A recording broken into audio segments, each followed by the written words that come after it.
किसी भी लोकतांत्रिक देश के लिए चुनावों को वहां का महापर्व माना जाता है। भारत में भी चुनावों को, भारत की लोकसभा के चुनाव को दुनिया के एक बड़े महापर्व के तौर पर देखा जाता है, लोकतंत्र के महापर्व के तौर पर देखा जाता है। और ऐसा ही एक महापर्व जो है वो जम्मू कश्मीर और हरियाणा में हाल ही में आयोजित किया गया। और जम्मू कश्मीर का जो चुनाव रहा वो अपने आप में इंपॉर्टेंट है, क्योंकि लंबे समय बाद वहां पर आपको चुनाव देखने को मिले हैं। तो आज की इस वीडियो में हम इसी विषय पर और डिटेल तरीके से और विस्तारित तरीके से डिस्कशन करने वाले हैं। हम बात करेंगे कि जम्मू कश्मीर के जो चुनाव हुए हैं उनसे जुड़े कुछ इंपॉर्टेंट पॉइंट्स क्या हैं, ये चुनाव इतने इंपॉर्टेंट क्यों हैं, इन चुनावों से क्या परिणाम आपको देखने को मिल सकते हैं, क्या चीजें बदलाव आ सकती हैं, और फिर इसके अलावा जम्मू कश्मीर में जो विधानसभा बनने वाली है उस विधानसभा के पास क्या शक्तियां मौजूद होंगी। क्या वो विधानसभा एक सामान्य राज्य की तरह कार्य करेगी, एक सामान्य राज्य की जो विधायिका होती है क्या उसकी तरह कार्य करेगी, या फिर आपको वहां पर थोड़े बदलाव देखने को मिलेंगे। तो मेरा नाम है अक्षय और आपका स्वागत है दृष्टि आईएएस चैनल की इस नए वीडियो में। इसी नोट के साथ वीडियो की शुरुआत करते हैं। और सबसे पहले यहां पर अगर आप देखें, खबर आप देखें तो यूपीएससी और आईएएस एग्जाम के लिए तो इंपॉर्टेंट है ही। आप भारतीय नागरिक हैं और भारतीय नागरिक होने के नाते भारत में क्या घटनाएं हो रही हैं उनके बारे में हमें पता होना जरूरी होता है, ताकि हम जो है एक नागरिक होने के नाते इन्फॉर्म्ड डिसीजंस ले सकें, इन्फॉर्म्ड चॉइसेस जो है हमारे सामने मौजूद हों। तो ये भी आपके लिए इंपॉर्टेंट है। अगर आप यूपीएससी की तैयारी कर रहे हैं तो जीएस पेपर 2 से आप इस पूरे टॉपिक को जोड़ करके देख सकते हैं। वहां पर आपको इंडियन पॉलिटी का एक सेगमेंट मिल जाएगा, भारतीय राज्य व्यवस्था का एक टॉपिक है, और वहां से आप इस पूरे टॉपिक को जोड़ सकते हैं।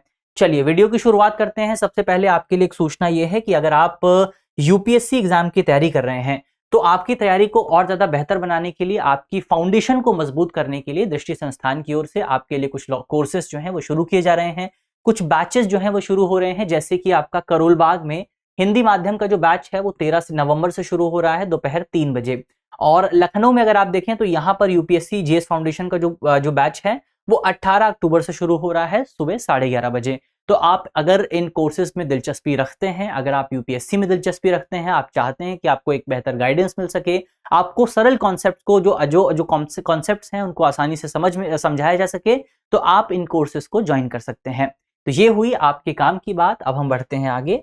और सबसे पहले यहाँ पर एक बार खबर अगर आप देखें तो खबर यह है कि आपका जम्मू कश्मीर में चुनावों को बेसिकली आपका यहाँ पर कवर किया गया है। तो 10 साल बाद जो आपके चुनाव हो रहे हैं वो चुनाव किस तरह से इंपॉर्टेंट है, वो उन चुनावों के क्या मायने हो सकते हैं, क्या इंप्लीकेशंस हो सकते हैं, उन चीजों पर यहाँ पर डिस्कशन किया जाएगा। तो सबसे पहले यहाँ पर अगर आप देखें, एक बार खबर पे नजर डाल लें तो जम्मू कश्मीर में 3 चरणों में चुनाव का आयोजन किया गया। तो 3 चरण में 3 फेज में चुनाव हुए थे। इसके अलावा हरियाणा में भी चुनाव का आयोजन किया गया और आज यानी कि 8 अक्टूबर को इन चुनावों का परिणाम आया है। इसके अलावा अगर आप देखें तो जम्मू कश्मीर में ये चुनाव जो है 2019 में अनुच्छेद 370 के निरस्त होने और जम्मू कश्मीर और लद्दाख के विभाजन के बाद पहली बार इस चुनावों का आयोजन हो रहा है। तो इसी लिहाज से जम्मू कश्मीर के जो चुनाव हैं वो अपने आप में इंपॉर्टेंट हो जाते हैं।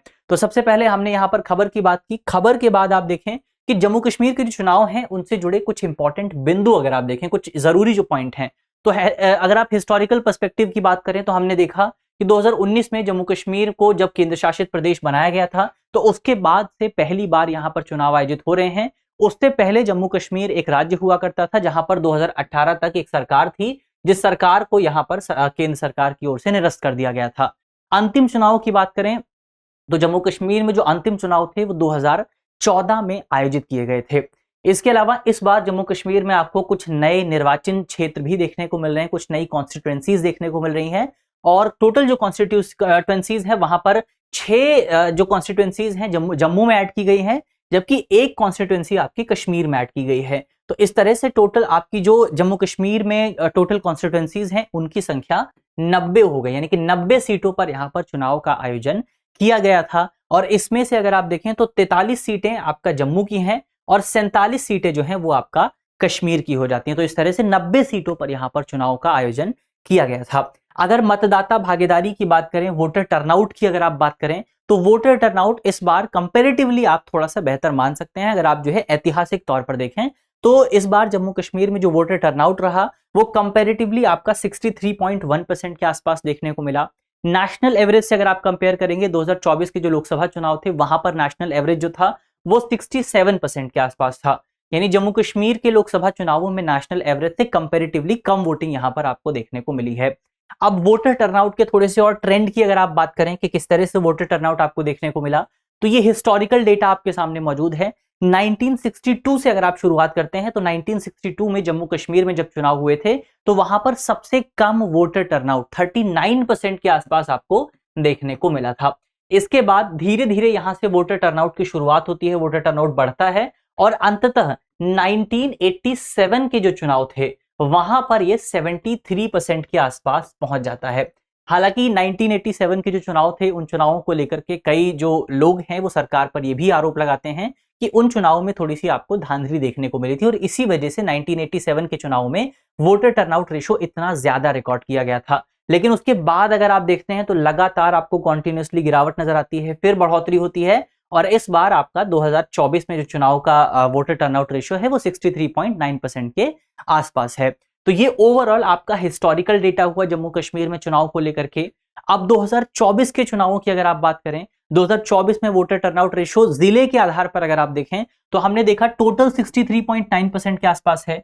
ये जम्मू कश्मीर की आपकी टोटल 20 आप कह सकते हैं 20 ये डिस्ट्रिक्ट आपके मौजूद हैं और इन 20 डिस्ट्रिक्ट्स में अगर आप बात करते हैं जम्मू की डिस्ट्रिक्ट्स की, तो जम्मू में बेसिकली जहां जिन रीजन्स में चुनाव हुए वहां पर आपको कंपैरेटिवली ज्यादा वोटिंग देखने को मिली। तो अगर आप इस पूरे रीजन को कंपेयर करेंगे तो यहां पर आपको सबसे ज्यादा वोटिंग नजर आएगी, 70% वोटिंग, 70+% वोटिंग यहां पर आपको इस एरिया में नजर आएगी। सबसे ज्यादा जो वोटिंग हुई है वो आपको किश्तवाड़ वाले इलाके में देखने को मिली है जो कि जम्मू का इलाका है। 80% वोटिंग वहां पर आपको देखने को मिली है। अगर आप बात करें सबसे कम वोटिंग की, तो सबसे कम वोटिंग आपका श्रीनगर में रिकॉर्ड की गई है।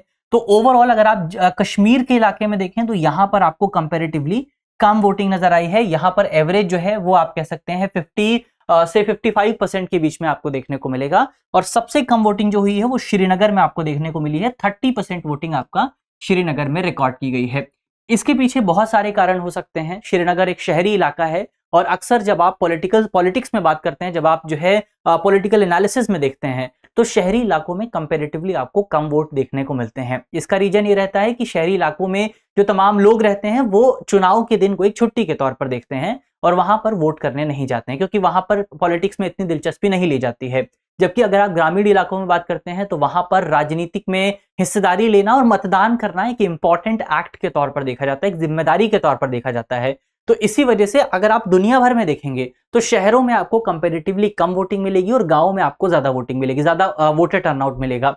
लेकिन इसके पीछे जो श्रीनगर में वोटिंग इतनी कम हुई है इसके पीछे और भी कई रीजन हो सकते हैं। इसके पीछे हिस्टोरिकल रीजन भी हो सकते हैं, इसके पीछे बहुत सारे रीजन हो सकते हैं। तो ये ओवरऑल हमने यहां पर बात की कि 2024 का चुनाव आपका किस तरह का दिखा था जम्मू कश्मीर का। अब इसके अलावा जो ये चुनाव है, ये चुनाव इंपॉर्टेंट क्यों है?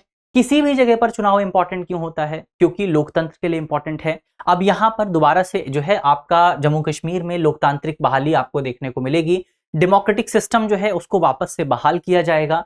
जम्मू कश्मीर जो चुनाव है यहाँ पर स्थानीय रूप से चुनी गई सरकार जो होगी वो यहाँ पर दोबारा से बहाल की जाएगी, जो कि प्रतिनिधित्वकारी शासन की पुनः स्थापना में एक महत्वपूर्ण कदम हो सकता है। रिप्रेजेंटेटिव एडमिनिस्ट्रेशन में एक इंपॉर्टेंट कदम हो सकता है कि जम्मू कश्मीर का जो प्रशासन है वो खुद जम्मू कश्मीर द्वारा चुने गए, लोकतांत्रिक तरीके से चुने गए लोगों द्वारा यहाँ पर किया जाएगा।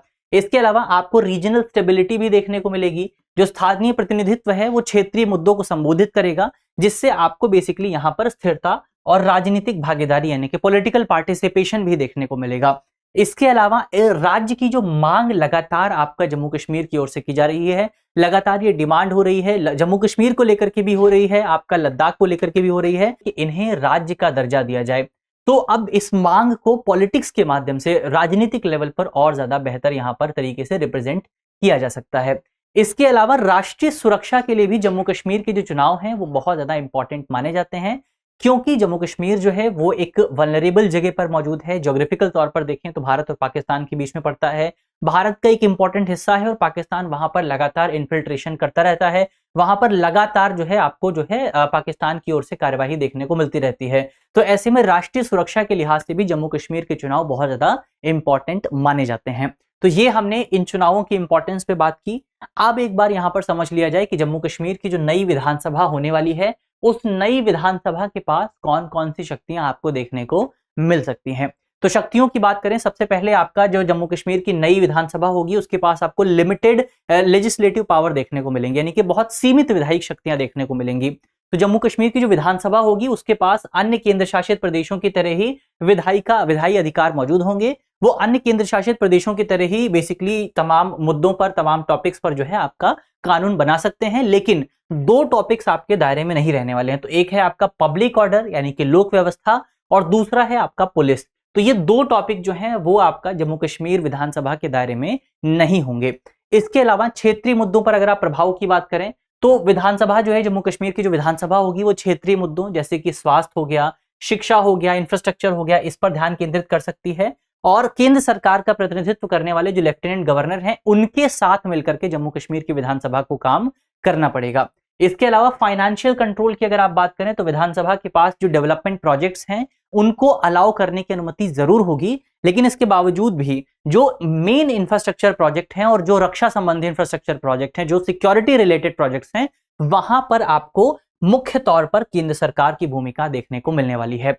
अगर पॉलिसी क्रिएशन की बात करें, नीति निर्माण की बात करें, तो विधानसभा अपने क्षेत्राधिकार में नीति बना सकती है, बशर्ते कि केंद्र सरकार द्वारा निर्धारित व्यापक उद्देश्यों के अनुरूप हो, जो क्षेत्र के रणनीतिक महत्व के कारण प्रमुख जो है आपका क्षेत्रों पर नियंत्रण रखती है। यानी कि केंद्र सरकार का नियंत्रण यहां पर जरूर रहेगा, लेकिन इसके बावजूद भी जम्मू कश्मीर की विधानसभा जो है अपनी स्पेसिफिक फेयर में जो उसका लिमिटेड दायरा निर्धारित किया गया है वहां पर रहकर के स्वतंत्र तौर पर काम कर सकती है। तो ये ओवरऑल यहां पर हमने जम्मू कश्मीर की विधानसभा की शक्तियों की बात की, और आप देख सकते हैं कि यहां पर शक्तियों को बहुत ज्यादा सीमित कर दिया गया है, और इसी सीमित शक्तियों का परिणाम है कि जम्मू कश्मीर के लोगों की ओर से लगातार राज्य का दर्जा दिए जाने की मांग की जा रही थी। और जब चुनाव हो रहे थे, चुनाव के दौरान जब आपको कैंपेनिंग देखने को मिल रही थी, तो उस कैंपेनिंग के दौरान भी लगातार इस बात के वादे किए जा रहे थे कि अगर चुनाव में जो पार्टी जीतती है तो वो स्टेटहुड का दर्जा प्राप्त करने की कोशिश जरूर करेगी।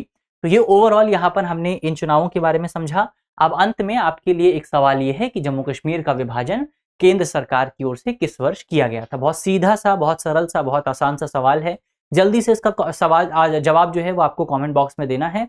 हमारे ऑप्शन है, option A 2014, option B 2019, option C 2022 और ऑप्शन डी 2024। तो इसका सही जवाब क्या होगा वो जल्दी से आप कमेंट बॉक्स में देंगे। इसी नोट के साथ आज की अपनी वीडियो को समाप्त करते हैं। मुझे उम्मीद है कि इस वीडियो में हमने जितने इंपॉर्टेंट पॉइंट्स पर डिस्कशन किया है वो पॉइंट्स आपको समझ में आए होंगे, और अगर वीडियो अच्छी लगी है तो वीडियो को लाइक करना, शेयर करना बिल्कुल मत भूलिएगा। मिलते हैं आपसे अगली वीडियो में, तब तक के लिए अपना ख्याल रखिए, ध्यान रखिए, पढ़ते रहिए। धन्यवाद।